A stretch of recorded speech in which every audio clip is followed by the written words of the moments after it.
Notre divine volonté,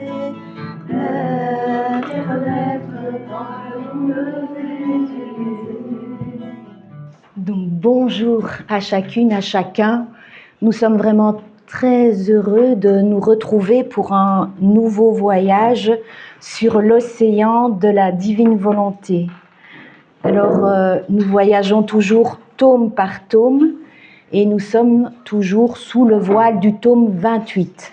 Donc tout ce qui va être dit provient du tome 28.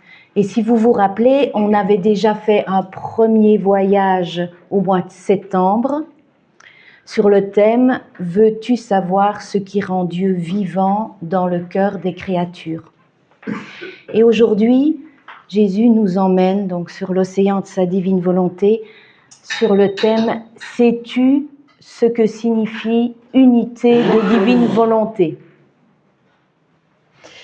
Alors on va voir que quand on voyage sur l'océan de la divine volonté, ce n'est pas une simple croisière comme on ferait sur la Méditerranée ou sur le Nil, parce que le Seigneur nous dit ceci. Alors je vous invite à prendre vos feuilles et sur le texte 1, on va lire ensemble ce que le Seigneur nous dit quand il nous emmène en voyage.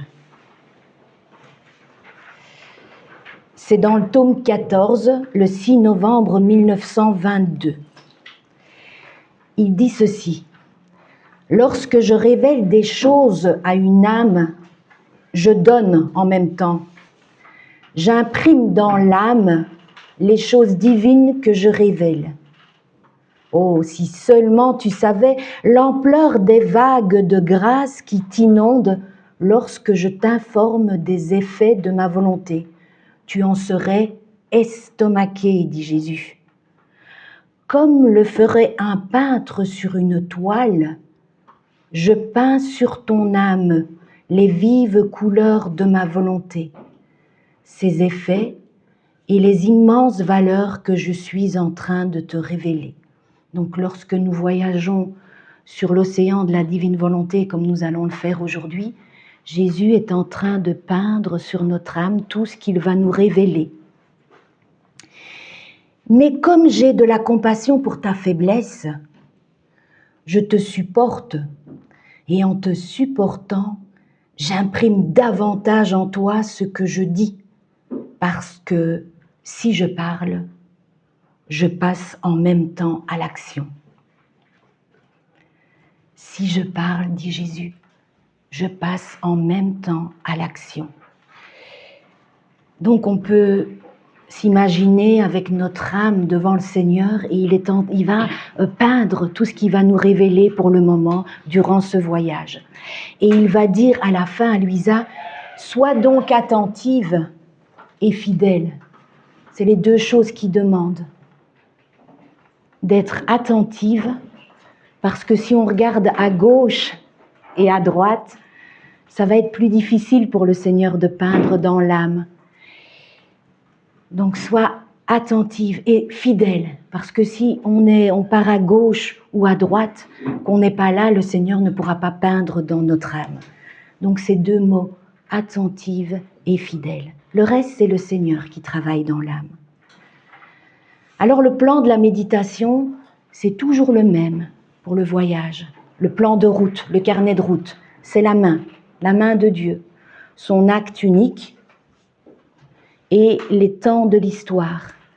On va avoir le temps de la création et puis le moment de la chute, on va vivre tout ça, le temps du salut avec la rédemption et la sanctification et puis notre temps à nous, le pouce, l'invitation. Ça, c'est le plan de la méditation. Alors on commence le voyage avec l'acte unique de Dieu. L'être divin se présente.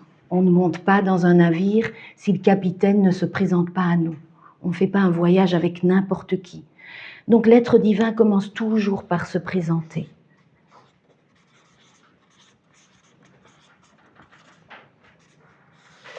Et aujourd'hui, qu'est-ce qu'il nous dit ? Il commence par nous dire « Notre être divin est très pur esprit. Alors, je ne sais pas si ça vous aide à vous représenter l'être divin. Jésus dit, l'être divin est très pur esprit. Nous, on va le représenter par un soleil. Alors, il continue. Il dit, par conséquent, nous n'avons pas l'essence. C'est-à-dire que l'être divin n'a pas les organes de la vue comme nous, les yeux, les organes de l'ouïe, l'oreille. Il n'est pas, on peut dire qu'il n'est pas limité par un corps comme nous. Alors Jésus poursuit, il dit, dans la totalité de notre être divin, nous sommes une très pure et inaccessible lumière. Est-ce que ça vous aide un peu plus? On va écrire lumière. Donc nous sommes une très pure et inaccessible lumière. Et cette lumière, dit Jésus, est œil. Elle est oui. Elle est parole. Elle est œuvre. Elle est pas. Donc, l'être divin n'a pas besoin, comme nous, des organes pour percevoir. Il n'a pas l'œil, mais il est vision. Il n'a pas les oreilles, mais il est audition. Il n'a pas la bouche, mais il est parole créatrice. Et Jésus poursuit en disant, cette lumière, elle fait toute chose, voit toute chose, entend toute chose et se trouve partout. Voilà notre capitaine qui nous emmène en voyage. Et il dit, personne ne peut échapper à l'empire de notre lumière. Donc on voit que Jésus insiste sur l'unité absolue de l'être divin. Tout est lumière, tout est acte, tout est présence. Alors pour un peu connaître un peu plus l'être divin, je vous propose de prendre le texte 2 sur votre feuille.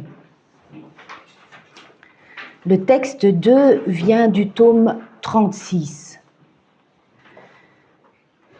Et Jésus va dire, ma volonté est lumière et l'amour est chaleur. Les deux sont inséparables l'un de l'autre. La lumière ne peut pas être là sans la chaleur, ni la chaleur sans la lumière. Jésus dit, il semble qu'elles soient des jumelles nées d'une même naissance. Mais la lumière est sortie la première, dit Jésus, et la chaleur a suivi. Ainsi, la chaleur est l'enfant de la lumière. Donc ça, c'est pour le premier titre, l'être divin. On va passer maintenant au premier temps de l'histoire, le premier doigt, la création.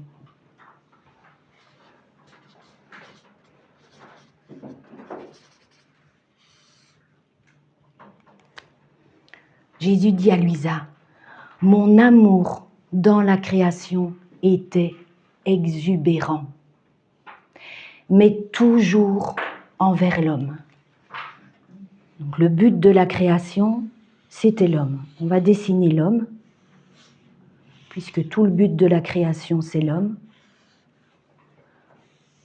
L'homme qui est sur la terre. Et Jésus va nous dire, pour que mon amour ait toute sa plénitude, ça veut dire que l'amour qui est là soit le même que là, un amour total, entier, infini, incessant. Jésus dit, j'ai fait sortir de moi ma divine volonté comme acte de vie de tout l'univers et de chaque acte de la créature. J'ai fait sortir de moi ma divine volonté comme acte de vie. Donc on va mettre acte de vie, la divine volonté, ce qui correspond au fiat qu'on lit dans la Genèse. J'ai fait sortir de moi ma divine volonté comme acte de vie de tout l'univers et de chaque acte de la créature. Le fiat dans la Genèse va être répété 6 fois et le dernier, ça va être sur l'homme. Donc il va avoir le fiat. On va dessiner des cieux. Et puis la mer, on va faire un peu de mer. Mer un peu de chaque côté. Voilà. La terre. On va faire des petites fleurs. Et puis il va voir le soleil, qui va être un acte du fiat. Et puis les animaux, on va dessiner un petit animal à 4 pattes, voilà. Et le dernier, sur l'homme. Alors Jésus dit, mon fiat ne sait pas faire des actes finis.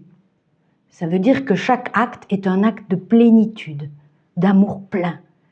Et Jésus dit, ma volonté est la vie de toute chose et mon amour la nourriture.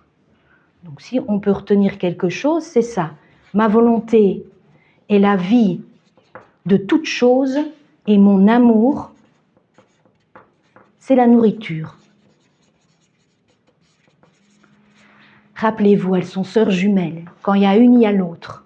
Ma volonté est la vie et mon amour est la chaleur, lumière, chaleur. Jésus dit, la vie ne peut pas être sans nourriture. Et si la nourriture, donc l'amour, ne trouve pas la vie, elle n'a personne à qui se donner, ni personne à nourrir. Par conséquent, dit Jésus, toute la substance de toute la création est ma volonté comme vie et mon amour comme nourriture. Toutes les autres choses, dit Jésus, sont superficielles et ornementales. Les cieux, la terre sont remplis de mon amour et de ma volonté, qui souffle vers la créature, puisque c'est le but de la création, sans jamais s'arrêter, dit Jésus. Et il dit, les choses créées sont réellement des voiles qui cachent ma volonté. Ma volonté, dit Jésus, se voile de lumière, et en s'étendant dans le soleil avec sa lumière, elle caresse les créatures, les embrasse, les réchauffe et les aime.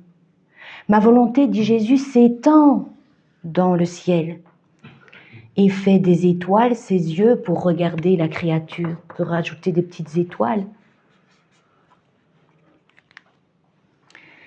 Ma volonté se déverse dans l'air et en soufflant, ma volonté se fait respirer pour donner sa vie aux créatures. Et donc l'Éden, nous dit Jésus, est vraiment un champ de lumière. Et on peut dire que l'homme, il a été créé dans la lumière du fiat. Ça va ? Alors on va continuer sur ce fils de lumière. C'est un enfant de lumière. Jésus dit, nous n'avons rien fait d'autre que nous réfléchir sur lui, de sorte qu'il était une œuvre digne de nos mains créatrices. Jésus dit, notre amour était tel que notre lumière le formait en apportant sur lui nos reflets. Donc on s'imagine tous les reflets ici.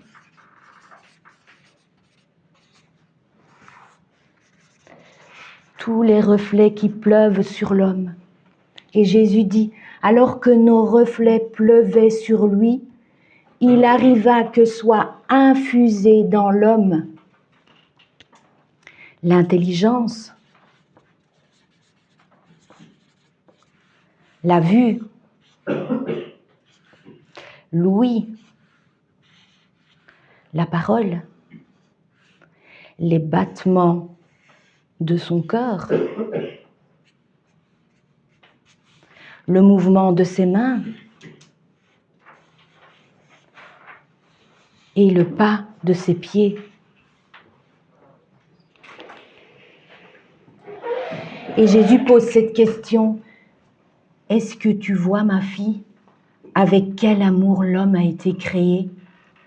Notre être divin est allé jusqu'à se dissoudre en reflet sur lui afin de lui communiquer notre image et notre ressemblance. Image et ressemblance du Père. Se dissoudre en reflet, dit Jésus.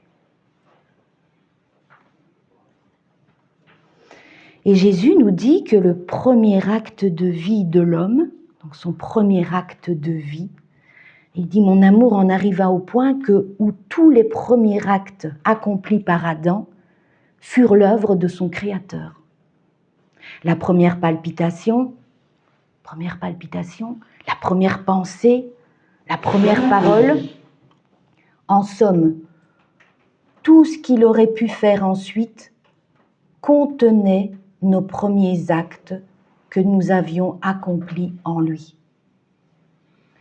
Et les actes d'Adam ont suivi nos premiers actes.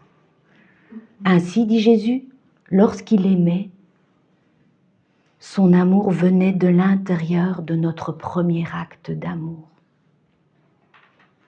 S'il pensait, sa pensée venait de notre première pensée. Et ainsi de suite, dit Jésus. Et Jésus précise, si nous n'avions pas fait en lui les premiers actes, il n'aurait rien pu faire, ni savoir comment faire quoi que ce soit. Donc si la créature pense, dit Jésus, ma divine volonté se fait la vie de l'intelligence de la créature. Et mon amour nourrissant l'intelligence la développe. Si la créature regarde, ma divine volonté se fait la vie de ses yeux et mon amour nourrit la lumière par laquelle elle voit. Si la créature parle, ma volonté se fait la vie de sa voix et mon amour la nourriture de ses paroles. Si son cœur bat, ma divine volonté se fait la vie de son cœur et mon amour la nourriture de ses battements. En somme, dit Jésus, il n'est rien que puisse faire la créature où ma volonté ne s'est. De plus, nous lui avons donné notre divin vouloir pour le conserver beau, nouveau et le faire grandir d'une beauté divine. Jésus dit notre amour lui a donné notre propre vouloir. Donc ici, il y avait le fiat. Notre amour lui a donné notre propre vouloir qui le rendait capable de toujours recevoir et de le garder toujours avec nous dans une unique volonté. Oh, mon amour pour les créatures est si grand, dit Jésus, que pas un instant il ne cesse de les aimer. Si mon amour cessait un seul instant, tout l'univers et toutes les créatures finiraient dans le néant. Alors on va voir un peu ensemble ce que ça voulait dire la vie dans la divine volonté avant la chute. La première chose que Jésus nous dit, c'est que cette vie dans la divine volonté, c'était inné. Elle était innée, cette vie. C'est pas comme nous. Nous, le matin, on fait notre acte préalable, on fixe notre volonté sur la divine volonté, on confirme qu'on veut vivre, opérer dans la divine volonté tout au long de la journée. Et puis, il faut chaque acte les appeler, les reconnaître, les aimer. Et puis, la divine volonté prononce le fiat sur notre acte. Pour Adam, c'était inné, dit Jésus. Nous lui avons donné la volonté humaine comme petit atome. Donc, il avait le petit atome de sa volonté humaine immergé dans l'immensité de la divine volonté. Et donc la vie dans la divine volonté était innée, chose innée pour l'homme, parce qu'il était un petit atome. Et notre divine volonté va dire à l'homme, nous mettons à ta disposition notre divine volonté pour que le petit atome de ta volonté ressente le besoin de vivre dans l'immensité de la divine volonté, de grandir dans sa sainteté, de s'embellir dans sa beauté, et de se servir de sa lumière. Et Jésus dit, c'est exactement cela que signifie vivre dans la divine volonté. C'est vivre de lumière et former sa vie dans notre propre soleil. Petite définition. Vivre de lumière et former sa vie dans notre propre soleil. Jésus dit son premier acte de vie, on l'a vu, était lumière, qui étendait un champ de lumière interminable devant, derrière, à côté, à chaque acte qu'il posait. Ça, c'est la première chose. Donc la vie dans la divine volonté était innée pour l'homme. La deuxième chose qu'il va nous dire, c'est la relation entre le Père et le Fils. Oh, c'était que du bonheur. Bonheur.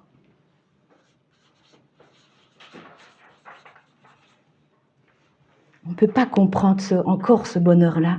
Jésus dit quel doux souvenir que la création de l'homme. Il était heureux et nous aussi.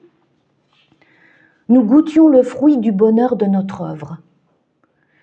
Nous avions tant de plaisir à l'aimer et à être aimés par lui. Notre divine volonté le conservait jeune et beau, et en l'apportant dans ses bras de lumière, notre volonté nous faisait contempler combien l'œuvre que nous avons créée, notre Fils, était belle. Et l'homme, lui, se voyant petit, se sentait heureux de vivre dans les frontières de notre fiat et de vivre de nos divines qualités. Et nous faisions nos délices de voir ce petit atome de la volonté humaine vivre dans les frontières infinies. La troisième chose que Jésus va nous dire, c'est que l'homme était propriétaire de tous les biens divins.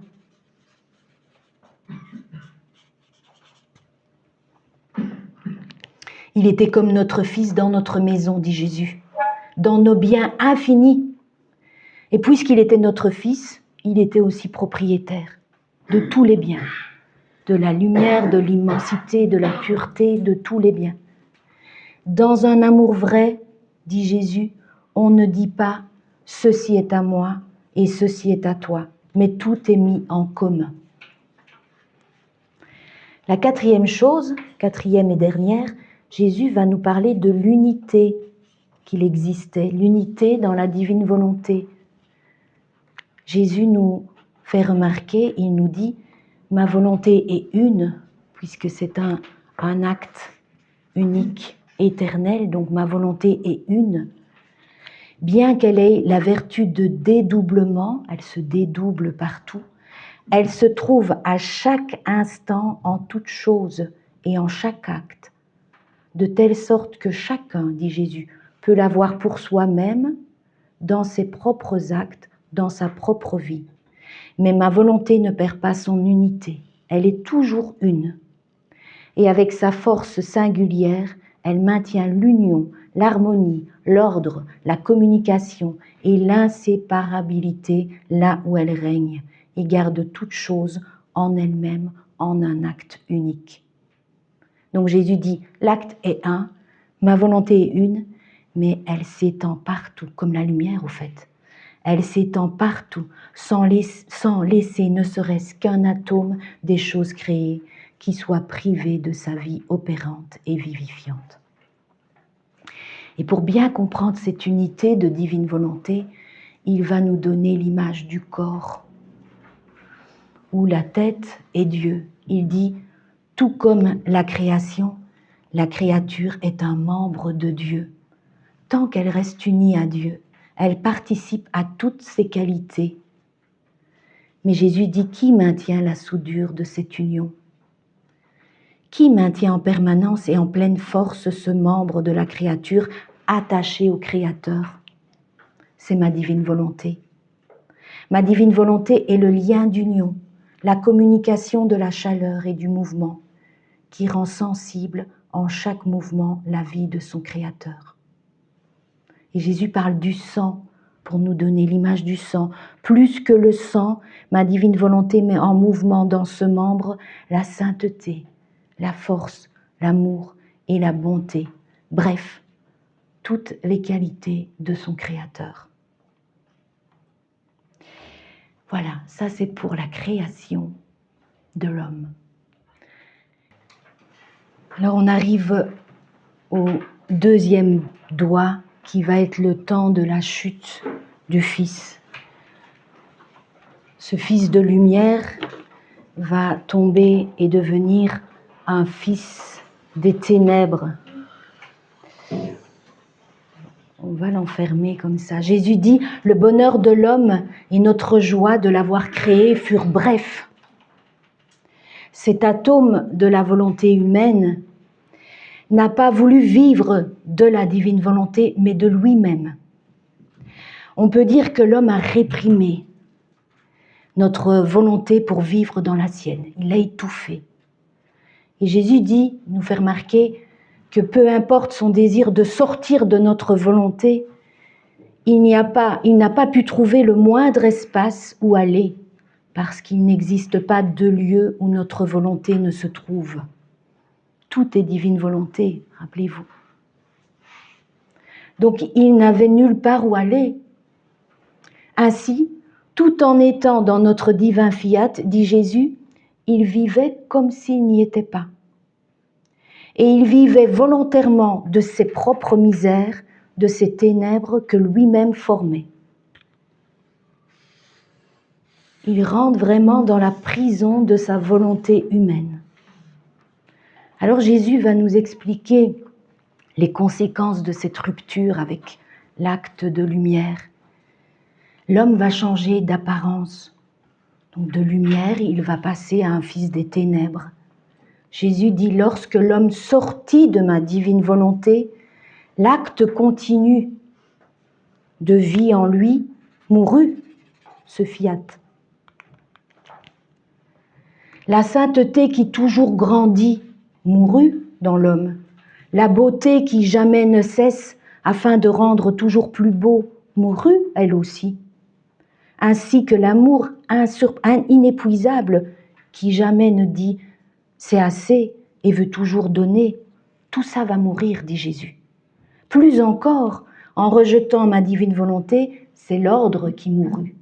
Donc l'homme devient désordonné, là où il y avait une harmonie céleste, avec l'air et la nourriture qui auraient nourri l'homme continuellement. Tout ça va mourir. Jésus dit, en se retirant de la divine volonté, l'homme va donner la mort au bienfait que mon divin fiat aurait fait surgir en lui si mon fiat n'avait pas été rejeté. Donc il va changer d'apparence et devenir un fils des ténèbres. Rappelez-vous, la fois passée, on avait vu que son premier acte de vie dans la création était lumière. Et cette lumière était la gardienne de sa vie. Elle ne laissait rien pénétrer dans l'âme. Tandis que son acte n'est plus maintenant rattaché à l'acte de lumière. Et les ténèbres, chaque acte qu'il fait est un acte de ténèbres, n'ont pas la possibilité de le protéger. Donc il y a des choses qui rentrent dans l'âme, les passions, etc. Ensuite, il va briser l'unité. C'était une unité dans la divine volonté. Là, il y a la divine volonté et la volonté humaine. Ils ne sont plus unis. Il va briser le corps. Jésus dit, la créature sera un membre détaché qui ne peut pas être en communication avec le corps. La créature semble unie en apparence, dit Jésus, mais elle sera comme un membre paralysé qui vit difficilement et sans mouvement. Alors Jésus aussi souligne la souffrance du Père. On va vraiment voir ce Père qui est dans la souffrance, dans l'amertume, dans la patience du retour de son Fils. Jésus dit, ce sera pour la tête divine une gêne et une souffrance que d'avoir un membre sans pouvoir lui communiquer le bien de sa vie. Impossible. L'homme, en plus, se sert de nos reflets, donc il vit toujours dans le fiat, dans le divin fiat, donc il se sert de la lumière, il se sert de l'immensité des cieux, du parfum des fleurs, qui a continué à vivre. Donc l'homme se sert de nos reflets pour nous offenser, dit Jésus, alors qu'il aurait dû les utiliser pour venir à nous. C'est le monde à l'envers. Combien nous sommes blessés, dit Jésus, et amers, lorsque nous voyons que les créatures utilisent les fleurs, les fruits et les autres choses sans reconnaître qu'en tout ce qu'elles prennent, il y a la semence de notre amour, la semence du fiat, que nous avons déversée sur chaque chose créée à travers le soleil. Et pour tant d'amour, on nous refuse un petit je t'aime, dit Jésus. Oh, quelle n'est pas notre douleur en voyant que la créature ne reconnaît pas la lumière qui forme sa vie et celui qui nourrit tous ses actes. Et on va entendre les soupirs du Père, vraiment comme dans la parabole du Fils prodigue, ce Père qui attend le retour de son Fils. Nous soupirons continuellement, dit Jésus, que l'homme cesse de réprimer notre vouloir et réprime plutôt l'atome de sa propre volonté afin qu'il puisse vivre heureux et sain et que nous puissions trouver en lui nos délices. Alors pour mieux comprendre le mal de la volonté humaine, Jésus nous disait aussi la fois passée qu'il était nécessaire qu'il nous parle du mal de la volonté humaine. Nous pouvons prendre le texte 3 sur vos feuilles. C'est au tome 24, c'est le 22 avril 1928, et c'est Louisa qui va poser cette question à Jésus, et c'est une question qu'on pourrait aussi se poser, mais quel mal la créature peut-elle faire quand elle fait sa propre volonté? Et Jésus va lui dire, ma fille, ce mal est grand. Ma volonté, elle est lumière, alors que la volonté humaine, elle est ténèbres. Ma volonté est sainteté, alors que la volonté humaine est péché, dit Jésus. Ma volonté est beauté et contient tous les biens, alors que la volonté humaine est laideur et contient tous les maux. Par conséquent, en ne faisant pas ma volonté, l'âme fait mourir la lumière et donne la mort à la sainteté, à la beauté et à tous les biens. Et en faisant sa volonté, elle fait surgir les ténèbres et donne vie au péché, à la laideur et à tous les maux.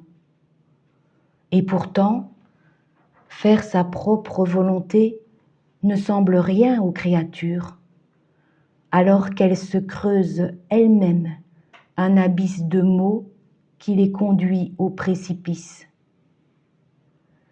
Or, cela te semble-t-il de peu d'importance qu'alors que ma volonté leur apporte sa lumière, sa sainteté, sa beauté et tous ses biens, et uniquement parce qu'elle aime ses créatures, elle reçoit l'affront de voir sa lumière, sa sainteté, sa beauté et tous ses biens mourir en elle?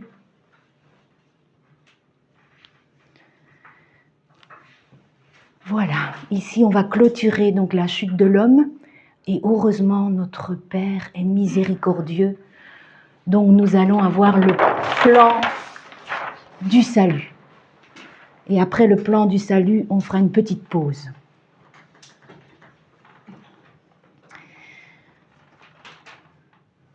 Jésus va nous apprendre deux choses dans le plan du salut. Peut-être que deux choses que vous connaissez déjà. Il va nous dire deux choses. La première qu'il va nous dire,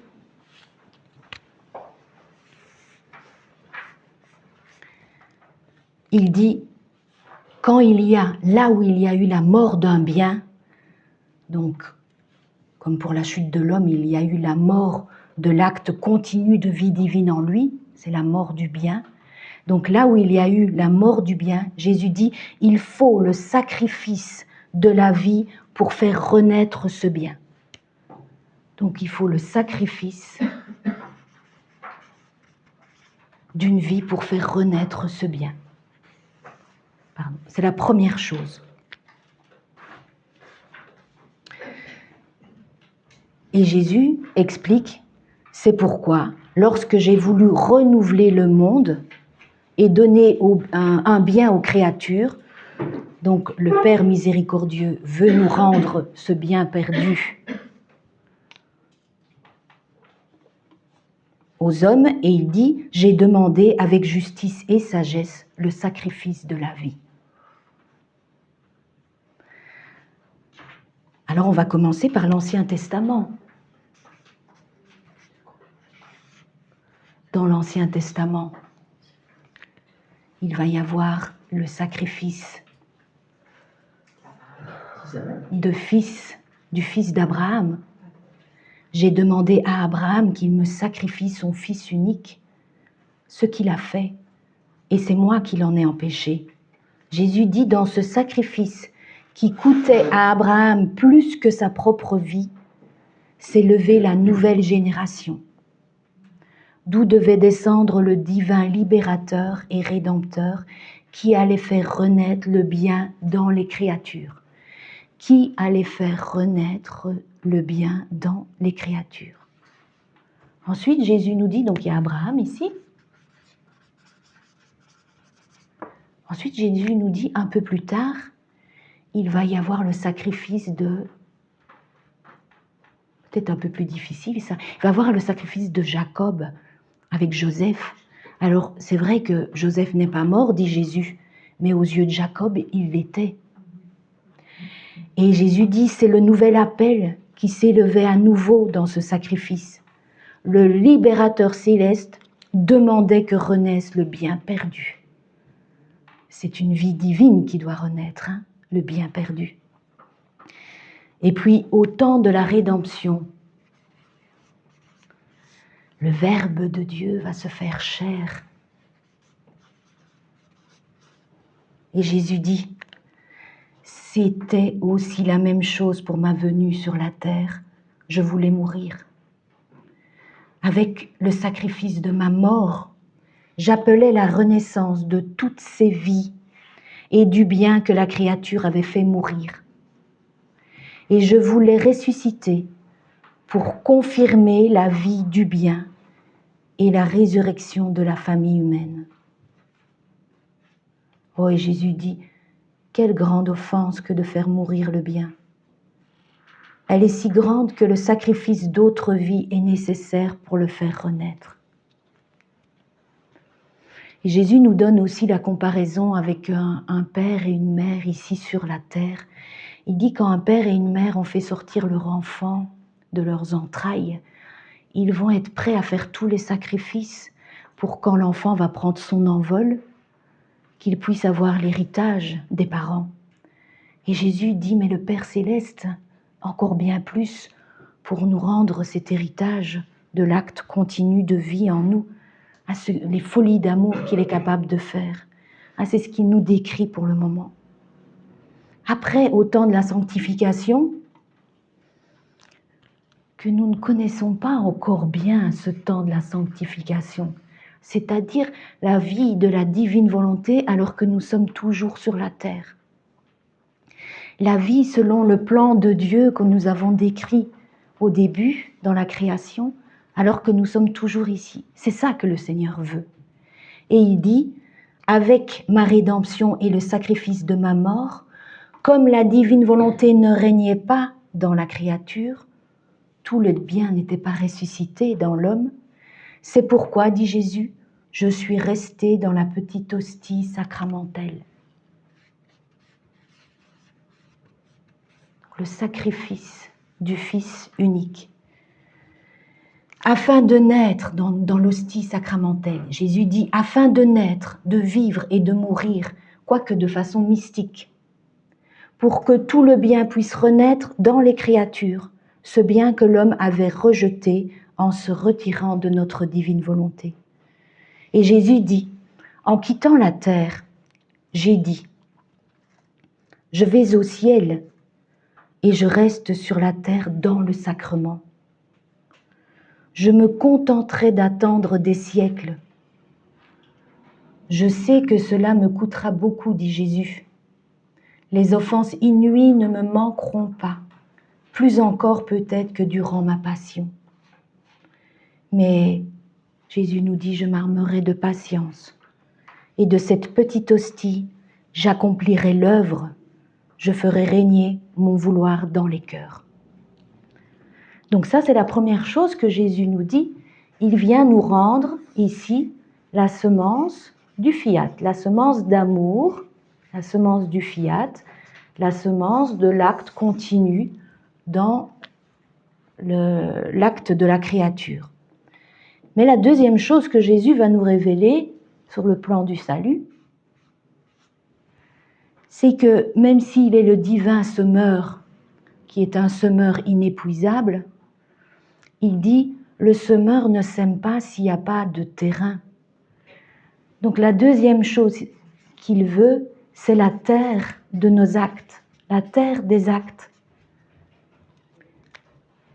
Il dit « toutes nos œuvres sont dirigées pour la créature, mais nous voulons trouver un soutien, dit Jésus, un lieu, un terrain. » Donc là, il veut trouver un terrain où il va pouvoir planter sa semence. Parce que s'il ne trouve pas le terrain, il va dire où placer notre œuvre et le bien que nous voulons donner aux créatures. Où le mettrions-nous? Dans les airs, dit Jésus. C'est la même chose pour nous aussi, le fermier ne plante pas sa semence s'il n'a pas de terre. Donc Jésus dit, il faut au moins une âme qui le sache et qui nous attire par ses actes en formant le petit terrain.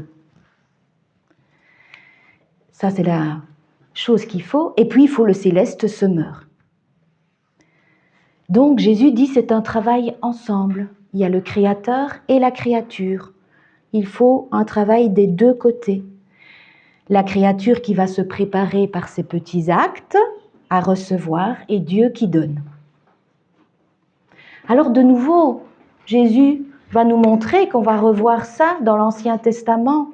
On va revoir que Jésus dit tous les bons et saints actes des prophètes, des patriarches, donc ici les actes des prophètes, des patriarches, du peuple de l'Ancien Testament, Jésus nous dit, mais il formait le terrain où l'être suprême a semé la semence pour former la vie du céleste enfant. Toute l'histoire de l'Ancien Testament, c'est-à-dire tous les actes des prophètes, vont servir de terrain où l'être suprême a pu semer cette semence. Ensuite, il va avoir la terre de la rédemption avec la rédemption, la terre de la rédemption, les actes, quels sont les actes qui vont préparer la Vierge Marie? Les actes de la Vierge Marie. Jésus dit, cette semence a germé en Marie, car la semence, dit Jésus, a été prise de la race humaine. Jésus dit, notre divinité a ouvert le ciel pour faire pleuvoir le juste, le Saint, le Verbe dans ce germe. C'est de cette façon que fut formée ma vie divine et humaine pour former la rédemption de la race humaine. Jésus nous fait remarquer quelque chose sur la Vierge Marie, l'Immaculée Conception. Il dit que si Marie, vous savez que Marie, elle n'a jamais quitté la divine volonté, elle est toujours restée dans l'acte unique de Dieu. Et que si cela n'avait pas été le cas, le Verbe divin n'aurait pas pu descendre dans la Vierge Marie, parce que le Verbe qui s'est fait chair n'aurait pas été satisfait des actes de la Vierge Marie s'il n'avait pas été accompli dans les actes divins, c'est-à-dire avec la plénitude de l'amour. Jésus dit, ça aurait pu me contenter du point de vue humain, mais pas divin. Il dit ceci, si la reine souveraine n'avait pas eu en son pouvoir une divine volonté, je n'aurais pas été satisfait de ses baisers, de son amour, de ses embrassements et de son lait. C'est tous les actes de sa vie. Mon humanité tout au plus aurait été satisfaite, mais ma divinité, le Verbe du Père, qui contenait l'infini et l'immensité en mon pouvoir, voulait des baisers infinis, des embrassements immenses, un lait comblé de joie et de douceur divine. Donc c'est ainsi seulement que j'étais satisfait, que ma mère, possédant ma divine volonté, put me donner des baisers, des embrassements, de l'amour et tous ces actes qui me donnaient de l'infini de Jésus. Et puis on arrive à la terre de la sanctification. Donc là, c'est les actes de qui vont préparer? De Louisa.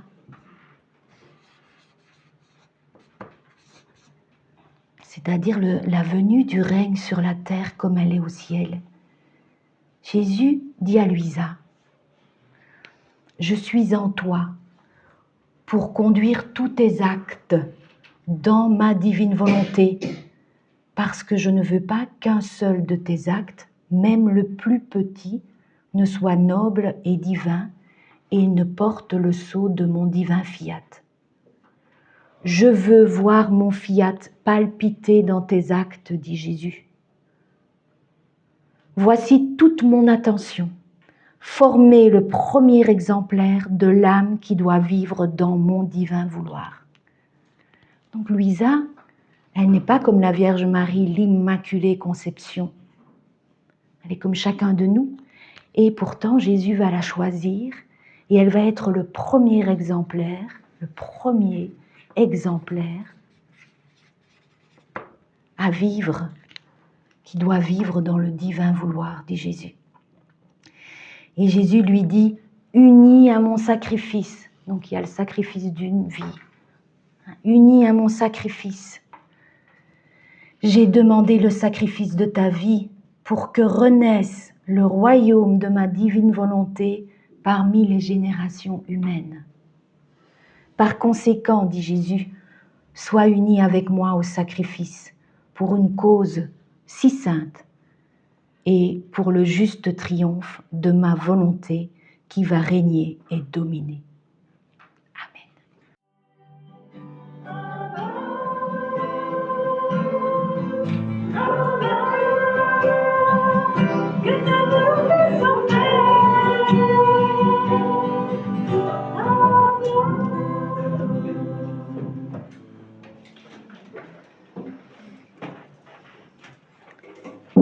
Dans ce voyage, on arrive maintenant au pouce.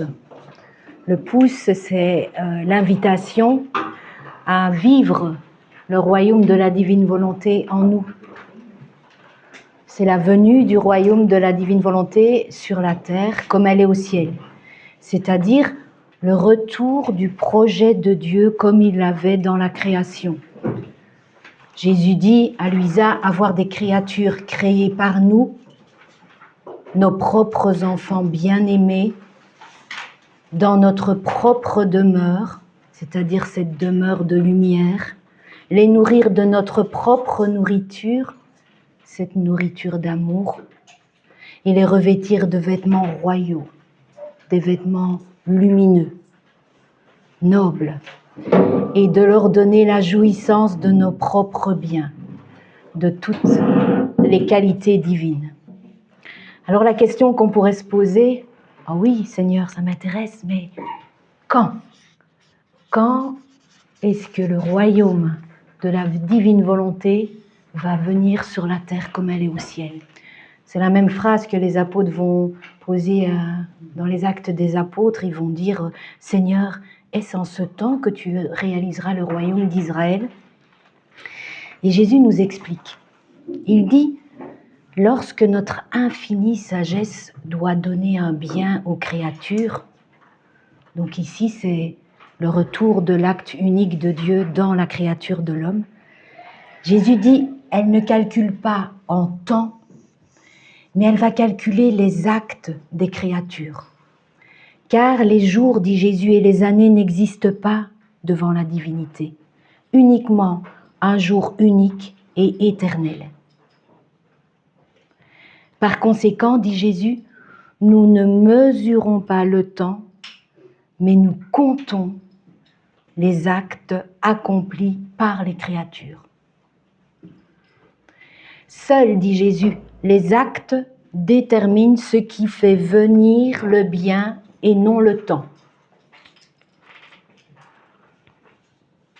Et donc Jésus dit ainsi, ce sont les actes de la créature qui vont préparer le terrain pour le divin semeur.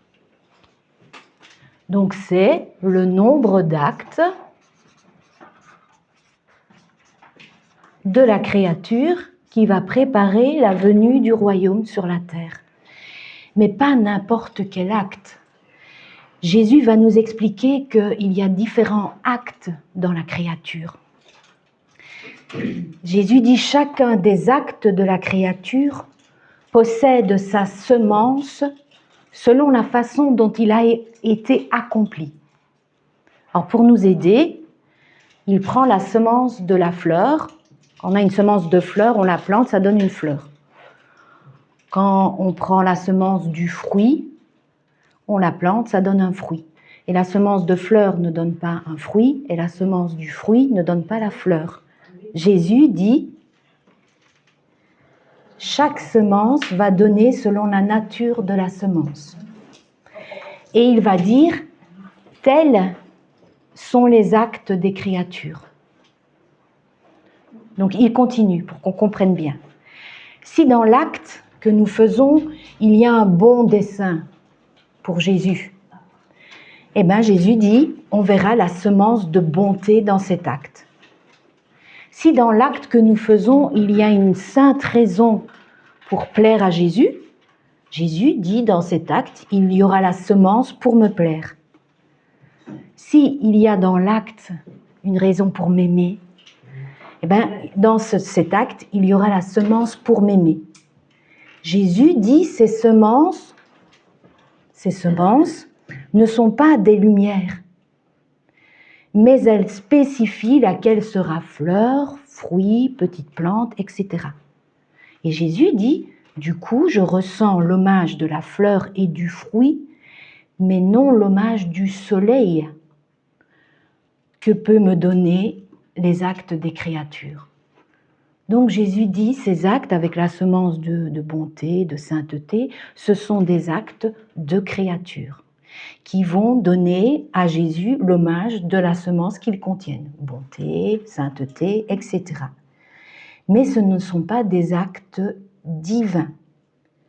Les actes divins qui sont accomplis par la semence de lumière. Rappelez-vous, au moment de la création, il y a cette semence du fiat qui est lumière. Donc ça, ce sont des actes divins. Alors pour comprendre ce que Jésus nous explique avec les actes, si vous êtes d'accord, on va faire un peu des maths. Mon prof de maths, il disait les maths, ça sert dans tout. On ne comprenait pas très bien quand il nous disait ça, c'est utile pour tout. Mais même pour la divine volonté, on va faire des maths. On va faire le théorème de la divine volonté. Théorème de la divine volonté. À propos de ce que Jésus nous dit sur les actes. Donc Jésus, les actes qui vont devoir être accomplis pour faire venir le royaume de la divine volonté, ce sont les actes de la créature. On va mettre actes de la créature qui contiennent la semence du fiat, qui est une semence de lumière, et qui vont donner à Jésus, à Dieu, l'hommage d'un soleil. Ça va? Jusque-là. Alors, pour arriver à ça, on va mettre égal, il faut la semence du fiat, la semence de lumière, plus l'acte de la créature. Vous me suivez? Alors, on va transformer ce théorème en chiffres mathématiques. Donc, on voit que ici, il y a un acte de la créature plus une semence du fiat, et c'est égal 1 plus 1 égale, on va voir, 1. 3. 1. C'est vrai. Un acte égale à un acte divin de la créature. Donc la créature fait un acte qui sera un acte divin. 1 plus 1 égale 1. Alors, on voit que du coup, ce petit plus-là, il va devoir être un peu revisité. On voit que ce n'est pas une somme, parce que 1 plus 1 égale 2. Mais ici, dans le théorème de la divine volonté, 1 et 1, ça fait 1. Alors Jésus nous dit, pour se mettre à l'œuvre, pour que ça fonctionne ce théorème, la divinité, rappelez-vous, veut d'abord avoir une entente entre elle et l'âme. Donc ici, en premier lieu, il va d'abord y avoir une entente pour que ça fonctionne. Premièrement, une entente entre Dieu et l'âme. Jésus dit, rappelez-vous, on l'a vu dans le plan du salut, la semence de la divine volonté n'est pas accordée à l'acte. Si la créature ne vit pas dans la divine volonté, donc il faut que la créature vive dans la divine volonté, rentre dans la divine volonté, et si la créature n'accorde pas la place d'honneur à la divine volonté dans son acte. Si et seulement si, vous voyez quand il y a le si. Donc il faut que la créature rentre dans la divine volonté et donne son acte à Dieu pour que le théorème puisse être valable. Comment est-ce que ça s'écrivait encore en maths? Alors, Jésus dit, il continue à nous dire, s'il n'y a pas de terre, donc s'il n'y a pas la terre de l'acte, il n'y a pas de plantation à espérer. Ça ne peut pas fonctionner. Jésus dit, personne ne va planter sans avoir un petit terrain. Et Dieu, moins que personne, qui est le céleste semeur, il est le semeur infatigable, moins que personne lancera-t-il la semence de ses vérités, les fruits de ses œuvres, s'il ne trouve pas dans la créature le petit terrain. Et Jésus dit, lorsque l'entente est conclue, et que nous voyons que l'âme veut recevoir, donc il laisse le libre arbitre à l'âme, lorsque l'entente est conclue, et que nous voyons que l'âme veut recevoir ce bien, qu'elle nous prie,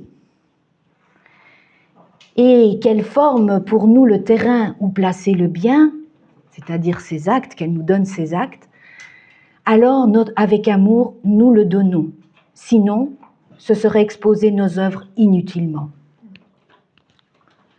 Donc, quand l'entente est conclue, le théorème peut commencer. Alors, on va voir qu'est-ce qu'il va se passer en deuxième temps, après l'entente. Le semeur va commencer à semer ses semences de vérité. Donc, semences de ce côté-ci, semences de vérité.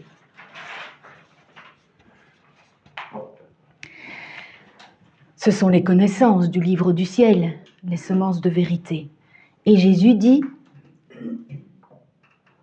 on va voir que ces semences de vérité, au fur et à mesure que l'âme va les lire, va lui rendre la vue à l'âme. Elle était aveugle, l'âme, depuis la chute. Va lui rendre, ces semences de vérité vont rendre la vue à l'âme, qui, du coup, va être capable de comprendre à quel point Dieu l'aime, son Père, son Créateur l'aime.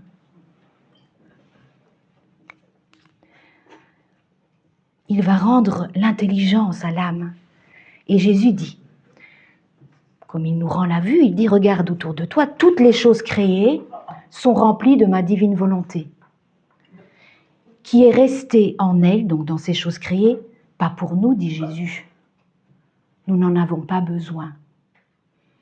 Mais par amour pour les créatures, en se donnant de multiples façons. Donc Jésus a laissé la maison, l'Éden, sa maison de lumière, intacte, pour qu'au moment où la créature déciderait de rentrer, elle trouve cette maison comme cela était au moment de la création. Alors, Jésus dit, ma divine volonté possède la vertu répétitive. Donc la divine volonté, c'est un acte continu qui se répète, qui est toujours nouveau. Elle possède cette vertu répétitive.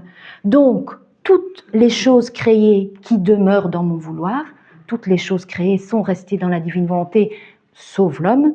Toutes ces choses créées possèdent, dit Jésus, la vertu de répéter l'acte continuel qu'elles ont reçu de Dieu.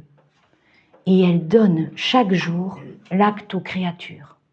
Et Jésus va donner des exemples. Il dit, chaque jour, le soleil donne sa lumière. Pour qui donne-t-il sa lumière? Pas pour les plantes, pas pour les fleurs, pour l'homme. Il se donne aussi l'air. Il dit l'air se laisse continuellement respirer. Chaque jour, l'eau se donne à l'homme pour le désaltérer, le laver et le rafraîchir. Jésus dit, ma divine volonté court toujours vers la créature comme premier acte de vie. Donc toute la création est restée selon ce que le Seigneur a établi pour nous rendre heureux, pour nous embrasser, dit Jésus, pour nous débarrasser du poids de tous les actes humains. Car tout ce qui n'est pas ma volonté dans la créature, dit Jésus, est dur, lourd et oppressant.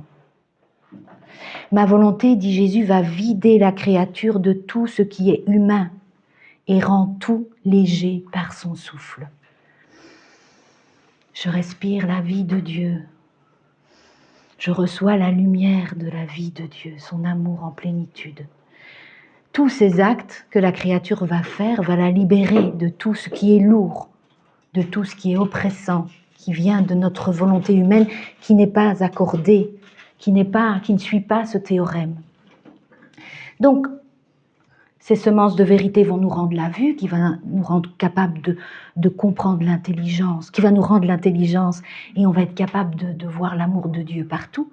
La deuxième chose aussi que ces semences de vérité vont faire, c'est qu'elles vont nous rendre l'ouïe. L'ouïe. Jésus nous dit, mais toutes les choses créées invitent la créature à faire la divine volonté. Elles n'ont pas des voix V-O-I-X, mais elles parlent, dit Jésus. Nous, on ne les entend pas. Mais dans la divine volonté, nos oreilles vont commencer à s'ouvrir et on va commencer à entendre les voix dans les choses créées. Jésus dit, elles parlent selon l'acte que le divin vouloir développe en elles. Donc, Jésus dit, le soleil avec sa lumière et sa chaleur investit la créature de tous côtés pour lui dire, dans son langage de lumière, regarde-moi, écoute-moi, vois comme je suis beau, vois quel bien je fais à la terre parce qu'une divine volonté règne et domine sur ma lumière. Et toi, pourquoi n'écoutes-tu pas mon toucher de lumière en recevant la vie du divin vouloir pour le faire régner en toi, dit Jésus. Alors ça, c'est le soleil. Et puis, Jésus nous dit le ciel nous parle avec le doux scintillement des étoiles, le vent avec sa force, la mer avec son murmure et le tumulte de ses vagues. Rappelez-vous, dans la création, on avait vu que la création, ce sont les membres de Dieu. Donc il se sert de ces membres pour nous parler, pour rentrer en communication avec nous. La petite fleur nous parle avec son parfum. Jésus dit, chaque chose créée forme un trône d'amour, le trône d'amour de mon fiat, où il fait descendre miséricorde, grâce, voie, c'est-à-dire chemin, pour communiquer sa vie divine. Et Jésus dit, ma divine volonté tout autour de nous va se tenir aux aguets pour voir quel bien elle peut faire à ses enfants, pour voir s'ils lui ouvrent leur cœur pour recevoir ses biens. Chaque chose créée, dit Jésus, est un amour nouveau qui veut donner la béquille aux créatures, un geste vers la créature et dans la créature. Donc, on voit ce théorème, mais pour que ce théorème fonctionne, il faut l'entente entre les deux.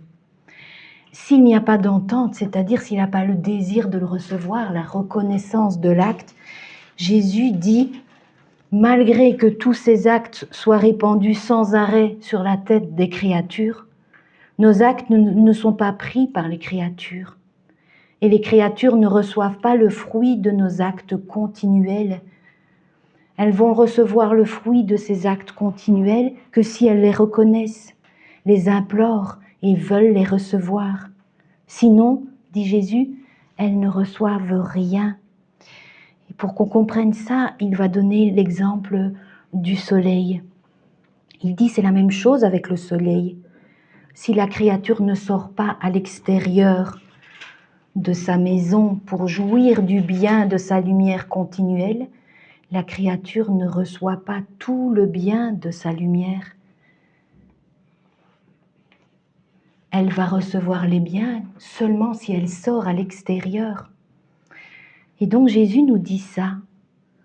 Si quelqu'un d'autre n'ouvre pas la porte, c'est beau ça, il faut que quelqu'un ouvre la porte de la maison où notre frère est prisonnier. Si quelqu'un d'autre n'ouvre pas la porte, même si le soleil revêt la terre entière de son acte continuel de lumière, la créature restera dans les ténèbres. Et Jésus dit, oh, si la créature voulait écouter toutes les voix de la création, des voix muettes, mais bien réelles et toujours présentes, les créatures laisseraient régner ma divine volonté, tout comme elle règne avec un complet triomphe dans tous les actes créés par nous. Donc ça, c'est le côté du divin semeur avec ses semences de vérité. L'autre côté, la terre de nos actes. Puisqu'il y a l'entente, c'est entre deux parties, on va préparer le terrain avec nos actes. Jésus dit, cette vie divine qui est en train de commencer en nous, Jésus nous donne un principe fondamental et il dit, toute vie a besoin de nourriture. S'il n'y a pas de nourriture, il n'y aura plus de vie. Donc, la vie dans la divine volonté a besoin de nourriture. Ça va être le travail de l'homme, nourrir l'acte de vie. Cette nourriture, on l'appelle, dans le langage de la divine volonté, les rondes. C'est un peu dans la parabole de l'Évangile, le semeur qui vient chercher ses travailleurs tout au long de la journée et il les envoie travailler dans sa vigne. Et avant de les envoyer, il conclut du salaire. Voilà, le salaire pour ta journée de travail. Et il y a l'entente qui est faite et donc la créature commence à aller travailler dans ce champ de lumière par ses actes. Elle va nourrir la vie divine en elle. Jésus dit, suivre ma volonté, t'unir à ses actes, t'unir. On voit qu'après l'entente, c'est l'union ici. T'unir à ses actes. Faire et refaire tes rondes, en elles sert à former l'aliment pour nourrir, former la vie de ma volonté dans ton âme et la faire grandir. Donc on va nourrir la vie dans la divine volonté, on va la former et on va la faire grandir.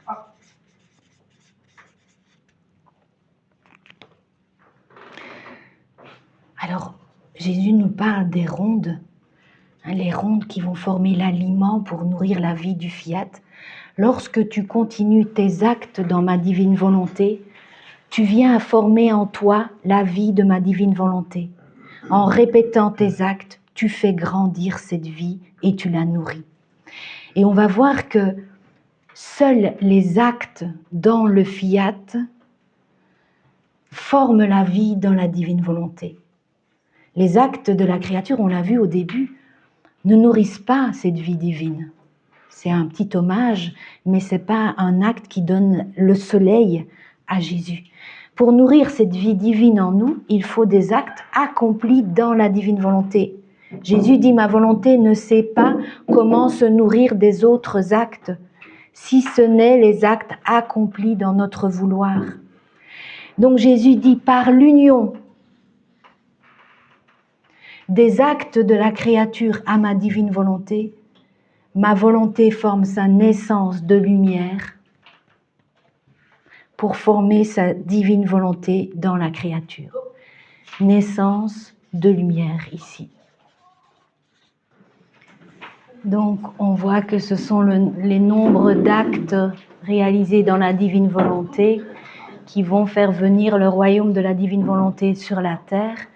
Et il faut, pour un acte dans la divine volonté, selon le théorème de la divine volonté, c'est-à-dire seulement si et seulement si il y a une entente entre le fiat et l'acte de la créature, l'âme, et puis deuxièmement s'il y a l'union entre les deux. Alors Jésus va nous rendre la vue, l'ouïe avec ses semences de vérité, et nous allons commencer le travail avec la terre de nos actes, dans le champ de lumière. On va nourrir, faire grandir cette divine volonté, ce qui va donner une naissance de lumière, des enfants ici, une nouvelle génération des enfants de lumière. Alors, on vient de voir que on a vu que Jésus nous parlait des choses créées, que le fiat est resté dans les choses créées par amour pour l'homme. Mais il n'y a pas que dans la création, il y a aussi les actes de la rédemption, nous dit Jésus. Puisque les actes de la rédemption qui ont été faits par Jésus et Marie, tous les actes ont été faits dans la divine volonté, ne sont jamais sortis de la divine volonté. Donc ces actes possèdent toujours le bien de l'acte unique de Dieu. Et Jésus dit, mes actes et ceux de ma céleste mère répètent leur acte continuel, tout comme les choses créées, parce qu'ils sont faits dans la divine volonté et animés par elle. Nos actes possèdent la vertu répétitive. Et mieux que le soleil, nos actes dardent les créatures et font pleuvoir sur leur tête tous les biens de tous nos actes qui, quoiqu'anciens, sont toujours nouveaux et pour le bien de cette malheureuse humanité, car ils possèdent l'acte continuel. Ce qui veut dire que, par exemple, lorsque nous faisons notre chapelet, nous passons toute la vie de Jésus en revue, l'incarnation, la visitation, sa naissance. Quand nous plongeons dans la divine volonté, l'acte se répète continuellement. Donc l'incarnation est en train de se faire et est renouvelée pour nous donner un bien nouveau, et ainsi de suite. Et donc on fait des rondes aussi dans toute la vie de Jésus et Marie. Jésus dit, si tu veux recevoir tous les biens de ton Jésus et de la souveraine Dame du ciel, tu les trouveras tous en acte dans notre fiat. Implore-les pour toi, reconnais-les, et tu seras sous l'appui de nos actes continuels. Tu dois savoir que chaque fois que la créature appelle mon vouloir à agir en elle comme une vie opérante et se plonge en lui pour y demeurer submergée, donc chaque fois qu'elle l'appelle et se plonge en lui, se plonge en lui pour y demeurer submergé, cela nous plaît tant que tout notre être y contribue et nous attachons à cette action toute la valeur que contient notre être divin. Jésus dit, puisque c'est notre acte, nous y mettons tout le poids de notre vie divine. C'est un acte divin. C'est une nourriture qui sert. Alors on va voir aussi que les actes que la créature va faire vont être utiles pour elle, vont la nourrir, vont nourrir la vie divine en elle, mais vont être un bien universel. Des fois on nous demande, mais la vie dans la divine volonté, qu'est-ce que ça apporte aux autres? Regardez, écoutez ce que Jésus dit. Il dit, si une nourriture, c'est une nourriture, il dit, qui sert au développement de la vie de ma divine volonté dans ton âme, donc les actes qu'on fait, la vie de Dieu va grandir dans notre âme, et sert à préparer la nourriture pour nourrir ma volonté dans les autres créatures. Donc cette vie divine que nous accomplissons sert aussi à préparer la nourriture pour les autres créatures quand elles reviendront dans la maison du Père. Alors on va voir que ces enfants de lumière, cette nouvelle génération, vont vivre dans la plénitude de l'amour. Plénitude de l'amour. Chaque acte qu'ils vont accomplir sera un acte de vie divine avec un amour infini, incessant. Jésus dit, « Quiconque veut trouver la vraie vie doit venir dans notre divine volonté, où l'âme trouvera la plénitude de notre amour et obtiendra les prérogatives de notre amour, qui sont, écoutez bien, les prérogatives de l'amour divin, un amour qui féconde. Chaque acte est vie divine, un amour qui féconde, un amour qui croît, qui grandit, un amour qui embrasse tout, un amour qui meut tout dans l'amour, un amour insurpassable et sans fin, un amour qui aime tout et qui contient tout. Donc chaque acte de la créature, du plus petit au plus grand, se lever, se brosser les dents, conduire sa voiture ou des actes plus héroïques, vont contenir la plénitude de l'amour divin.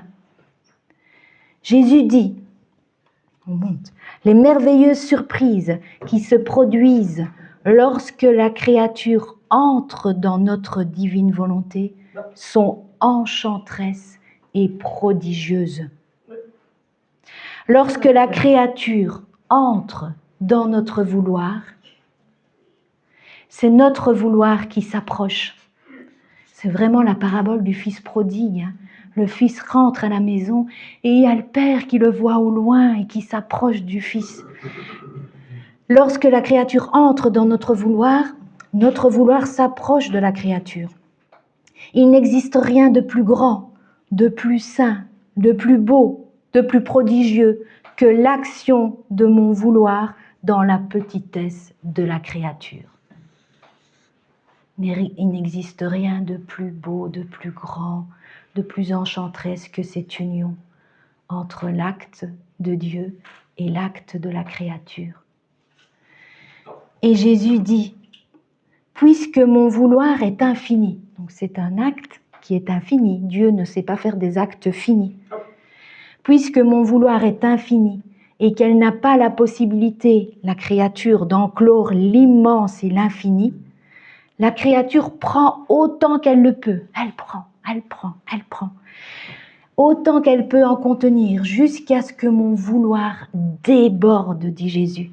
Et lorsque mon vouloir déborde, on peut voir la créature sous une pluie lumineuse de rares et diverses beautés intérieures et extérieures, qui font les délices de notre être divin.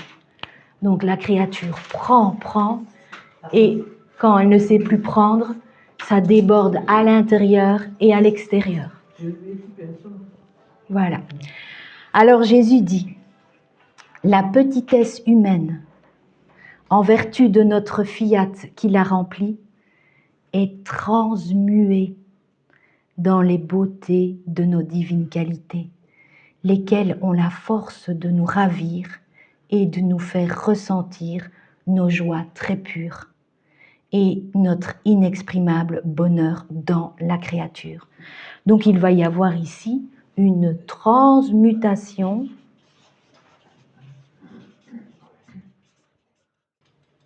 Donc il y a une transmutation, ça veut dire que l'acte de la créature, uni à l'acte de Dieu, se transforme entre un acte divin dans l'acte de la créature. Notre lumière l'embellit, dit Jésus, et la revêt d'une rare beauté. L'âme est si fusionnée qu'elle ne se sent pas étrangère à son Créateur. Donc il y a une fusion ici, entre les deux. L'âme est si fusionnée qu'elle ne se sent pas étrangère à son Créateur. Elle sent que son être tout entier, elle sent que son être est tout entier dans l'être suprême et que l'être divin est tout à elle. C'est beau, hein? Elle sent que son être est tout entier dans l'être suprême et que l'être divin est tout à elle. Et dans cette unité, l'atome de la volonté humaine place son « je t'aime ». Ce petit « je t'aime » ne sort plus de l'intérieur de l'unité de notre vouloir.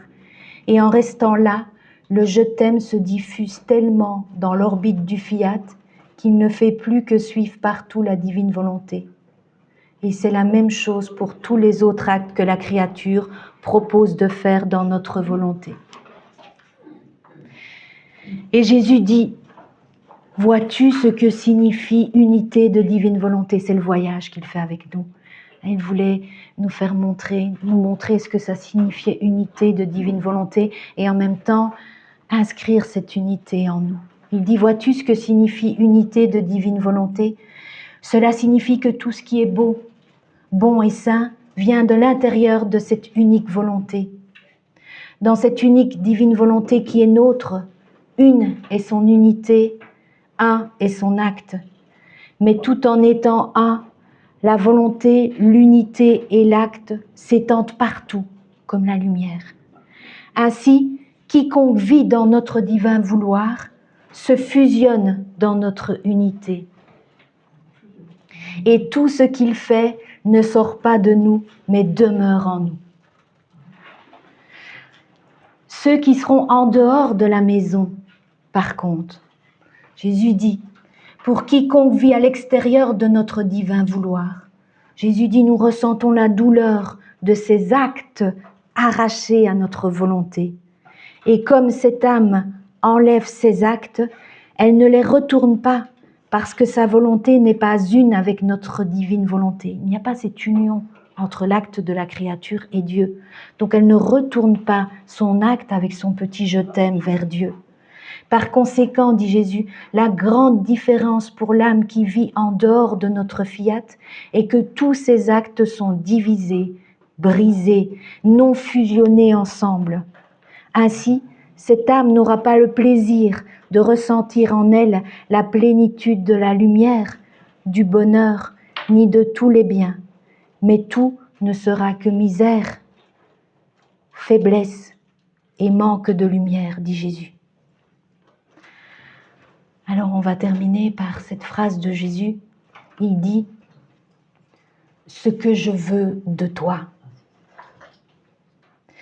c'est que ton souffle, tes battements de cœur et tout ton être ne soient rien d'autre que ma volonté et mon amour. L'amour et la divine volonté réunies forment la plus grande offrande et le plus bel hommage que puisse faire la créature à son Créateur. C'est l'acte qui ressemble le plus à notre acte. Aussi, dit Jésus, continuons à toujours nous aimer, sans jamais interrompre notre amour. Une divine volonté toujours accomplie et un amour jamais ininterrompu. Voilà la plus grande chose qui puisse exister au ciel et sur la terre, et qui n'appartient qu'à notre être divin et à celle qui s'abandonne à notre vouloir. Alors si vous avez encore un tout petit peu de courage, on peut conclure ce beau voyage par le texte 4 qui est sur vos feuilles, qui va un peu résumer tout ce que Jésus nous a fait découvrir. C'est Louisa qui commence à parler et elle dit « J'étais dans mon état habituel. Mon toujours aimable Jésus me permit de voir qu'il prenait en moi une lumière et l'emportait. J'ai crié « Jésus, que fais-tu? Veux-tu me laisser dans la noirceur ?» Toute douceur, il me dit « Ma fille, ne crains pas, j'emporte ta petite lumière et je te laisse la mienne. Cette lumière de toi n'est rien d'autre que ta volonté qui, s'étant mise en présence de ma volonté, en est devenue le reflet. Voilà pourquoi elle est devenue lumière. Je l'emporte pour la montrer partout. Je vais la porter au ciel comme la plus rare et la plus belle des choses. Voilà ce qu'est la volonté humaine lorsqu'elle est devenue le reflet de la volonté du Créateur. Je la montrerai aux personnes divines, afin qu'elles reçoivent les hommages et l'adoration de leur image, la seule qui soit digne d'elle. Ensuite, je la montrerai à tous les saints, pour que eux aussi reçoivent la gloire de ce reflet de la divine volonté dans la volonté humaine. Finalement, je lui ferai traverser toute la terre, afin que tous participent à un si grand bien. Pendant que Jésus portait cette petite lumière de ma volonté dans ses mains, je ne sais comment expliquer ce qui est arrivé, parce que les mots me manquent. Je me souviens seulement qu'il mit la petite lumière devant lui et que j'ai reçu tous ses rayons, de telle façon que j'ai reproduit Jésus. Chaque fois que ma volonté faisait des actes, un autre Jésus était formé. Alors Jésus me dit, « Vois-tu ce que signifie vivre dans ma volonté ? Cela veut dire multiplier ma vie autant de fois que l'on veut reproduire tout le bien que ma vie contient. » Après cela, j'ai dit à mon Jésus, « Ma vie, j'entre dans ta volonté, afin d'être capable de rejoindre tout le monde et toutes choses, de la première à la dernière pensée, du premier au dernier mot, de la première à la dernière action, le pas qui a été engagé et celui qui le sera. Je veux tout sceller avec ta volonté, afin que de tout, tu puisses recevoir la gloire de ta sainteté, de ton amour, de ton pouvoir, et afin que tout ce qui est humain reste couvert, caché et estampillé par ta volonté, pour que rien d'humain qui ne te rende pas gloire ne subsiste. » Pendant que je disais cela, mon doux Jésus vint. Il jubilait et était accompagné d'un grand nombre de saints. Il me dit, « Toute la création me dit gloire, gloire. » Et tous les saints ont répondu, « Vois, ô Seigneur, comme nous te rendons gloire divine en toutes choses. » Il y eut un écho qui vint de toutes les directions, répétant « En toutes choses, nous te rendons amour et gloire divine. » Jésus ajouta « Bénis êtes-vous, toutes les générations vous diront bienheureux. Mon bras accomplira des œuvres puissantes en vous. Vous serez la réverbération divine, remplissant la terre entière. Vous obtiendrez pour moi, de toutes les générations, la gloire qu'elles m'ont refusée. Amen. Fiat. Je t'aime.